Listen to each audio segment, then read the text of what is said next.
Hey guys, what you're seeing here before you in all of its majesty is a UTG Mossberg 500 rail that has been in storage for probably 8 years, 10 years. And yeah, it's all rust. And the hardware, all rust. And there's even just like random chunks and flakes of rust. So what I'm going to do is try the old rusty Coke trick. That's actually not a Hunter Biden joke, but I'm actually going to put all this in Coca-Cola and watch it eat all the rust off. Come along for the ride. Alright, the rust is in there. And my awesome triple containment unit, if you follow the SCP Foundation, you're already familiar with these procedures. There's the actual rust that's caked on the screws and the Allen wrench. And yeah, so this just sweat like a whore in church right now. We're going to leave her be so she can do her thing. And for those that wonder about the small details, no, not those details. The lighter, I don't smoke anymore, but I got one for free from the government, so I'm going to have it. Yeah. Okay, guys, let's take a look at this real quick here. It's 3 in the morning, and now technically Monday. So actually I'm going to throw in a Motivation Monday on this. We're going to get a 2-for-1, as your mother likes. So, this is the UTG rail. Now, it looks like there's like a lot like the channels here. If you look without the camera, that's like non-existent. It's like you can't even see it. There are a couple patches. I'm just trying to focus here, sorry.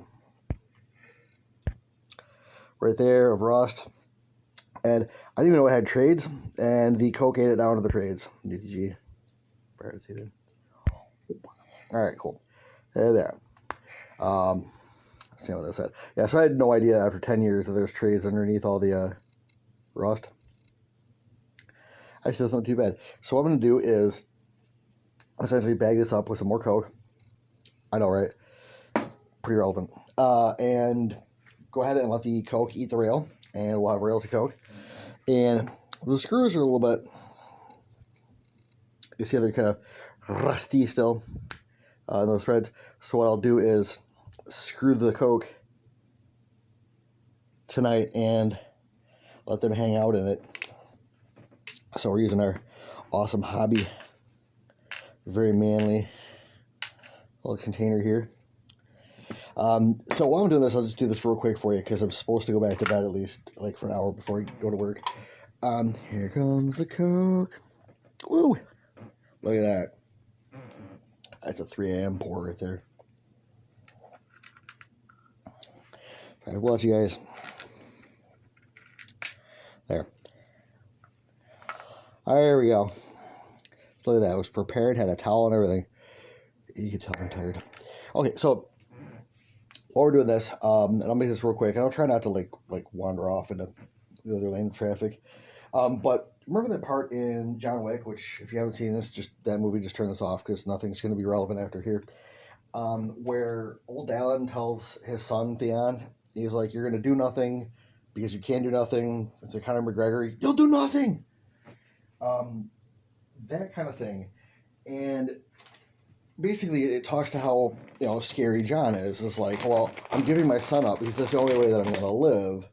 And no, you specifically won't do anything because you're a pussy.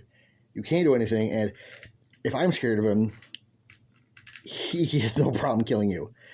And he describes John as the fucking boogeyman. Baba Yaga. So what's interesting about that is we have these people in our own lives. And bag up that Coke. Really Coke. And what these people are to us is, like, if you have people in your life that you're ducking, that you're just afraid of, that you don't want to, you don't want to see you or talk to you, whatever, that's your boogeyman. Now, bear with me here as I go to the other side of the room for more stuff.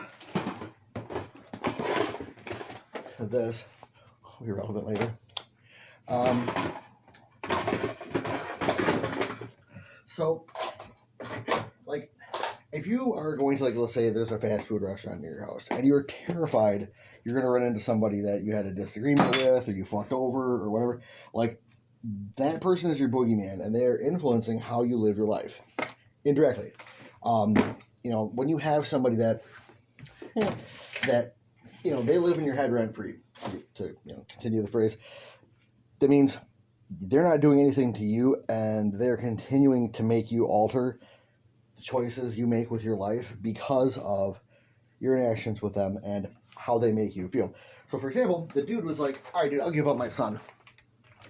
John is so scary. He said, give me your kid. I don't want to die. I'm absolutely going to give up my son. Because it means that much to me to continue living that John doesn't do this to me. So, in some cases, the reason we're putting this in a bag is that, well, number one, I mean, Coke in a bag, I mean, like, how cool is that? Number two, a lot of my Tupperware is already occupied because I bees in the trap. And we'll just put in this giant thing here to contain it like it normally should. We're just using that so that we don't have to use so much Coke to get the desired result, which is apparently the son of a president. Anyways, so if you're sitting there and going, God damn, I can't go to the gas station by my house. I can't go to the grocery store by my house. Like, I gotta go spend all this time in other cities and towns. I can't be home. Like, I can't go out in my front yard. I can't do whatever. Because you're worried, like, somebody might drive by. You might see people's wives that you quarreled with or whatever. That is literal boogeyman status. That is, you are changing every part of your life because you're terrified of an interaction with people. And we've all had that. I think, like, when I was going to school with people, there's guys that I would just, I would just be ducking, like, every day because I didn't want to get beat up on the bus or whatever. Not much of a fighter in school, nor now.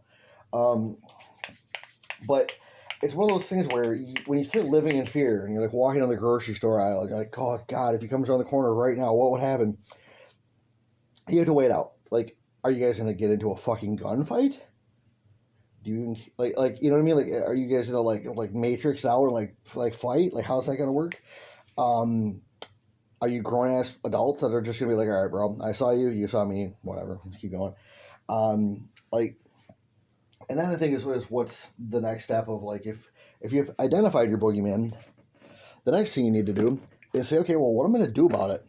Okay, like, if I run into this person, like, am I going to call the cops? Like, just talking to them, is that going to give me an aneurysm, like my blood pressure?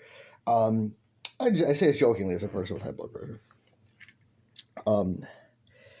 But, like, so if you've identified that you have a boogeyman and you start to think, God, what would I do if I saw him in public? You need to look at that situation and go, well, why don't I just take care of this whole thing and either, like, flee the area, go move somewhere where nobody knows your name, or sit down and talk to that person, or, just make, like, hey, I couldn't live here sitting, having to change my life. I couldn't deal with all the operations and change that I had to make and all my stuff. Let's talk it out. We'll never agree or whatever. But, most people, they don't care. Like, if you're terrified of them and what they might do to you, it's all in your head. Because no one's going to sit there like a gas station parking lot and get in a shootout over an argument you had. Well, they might, but they live in Compton. And the rest of it is just like, like, there's people that I've done this to or that have done this to me, and I guarantee they don't think a single thought about how I feel when I'm driving to my local store. I guarantee it. And there's people that, like, I'll drive by, like, all the lights are off and all the cars are gone, nothing's in the house. Like, the people, like, abandon, like, everything. It's like, dude, I don't care. Like, we'll figure everything out, but, like, just figure yourself out. You're doing this all yourself. Nobody's coming over to you and saying, if I see you in the grocery store aisle, you better be ready to do 6 backflips like, the Matrix and start shooting it out, because you don't register to them. Honestly. And the people that you're scared of don't get up in the morning and go, oh, man, God, I can't wait to catch this motherfucker at McDonald's and go to Pizza Hut and shit and see this guy. Like, no, nobody cares, because if they don't care, because they're not being influenced by your actions, you're being influenced by theirs. So this could go on and on for days, and it has a possibility too, because right here is a punch. I don't know. My wife got him, and They're not the thing I need to eat it for in the morning or whatever, but they're fucking awesome. But anyways, what I'm trying to say is, if you have a reason that you're altering your life, that things are changing, you can't, if you go for a walk with your dog, or you walk with your cat or rabbit or, parakeet, and you can't do that anymore because you're scared that you might run into another person. Now, if this person is seriously a threat, like if they're like out, like, breaking bottles in your front yard and like threatening to cut you at 3 a.m. with a glass, like, that's different. That's much different. If you wake up in the morning, your yard is on fire with their name, like, that's completely different. But there's always a but. If nothing has happened and nothing will happen, and you're sitting there thinking like, oh my God, I can't even, like, I'm gonna have to get all my food delivered. I can't even go out right now because, and it's just like you are worried about owning up to what that altercation was. Whether it was your fault, their fault, whoever's fault. A lot of it is you're not scared of the violence. You're not scared that there might be a shouting match at the BP parking lot, but you're scared that you're going to be held into account for your actions. And if your actions need to be held into account, then that is actually a rightful fear. But being held into account isn't bad. It's what tells you to man up. Like, that's like where testicular fortitude is developed. You fucked up, you did something wrong, or you perceivedly did something wrong to this person, and now you're scared of them, or they're changing the way that you live through no effort of their own. And, you really just need to go there and say, okay, like, what do we need to do to fix this? Because the person that is terrifying you, that is not doing anything to you, but like you can't get up like without thinking about that person, they don't care, because they, like, what's happening to you is so much more traumatic than them just getting up and getting a coffee, which is how it is.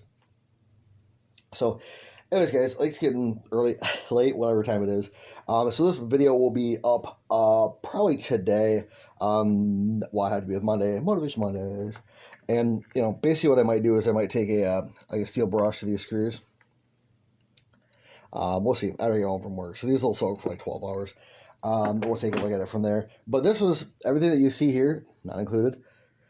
This was product of 2 hours of soaking. Like, I put them in there, went upstairs, did a thing, came back downstairs, boom. Like, they were that clean. Like, and I didn't have to wipe anything down. The trades were already visible.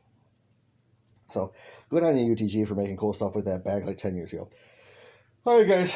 Next we will actually have a installation of these, because the screws on the original one I had were too long, and I don't have that problem either. What I was actually doing is locking up the shotgun. Now everyone's like, oh my God, I can't do it. Oh, you get another screw. Or you could use like this thing called a Dremel, and I'm going to try that and see if I don't fuck the threads up too bad. Destroy the screws, make sure the gun's not locking up, toss a red dot on there. I need to be cool like everyone else, and I'm going to put my optics on my shotgun. I've got to do it. Otherwise, no one will like me.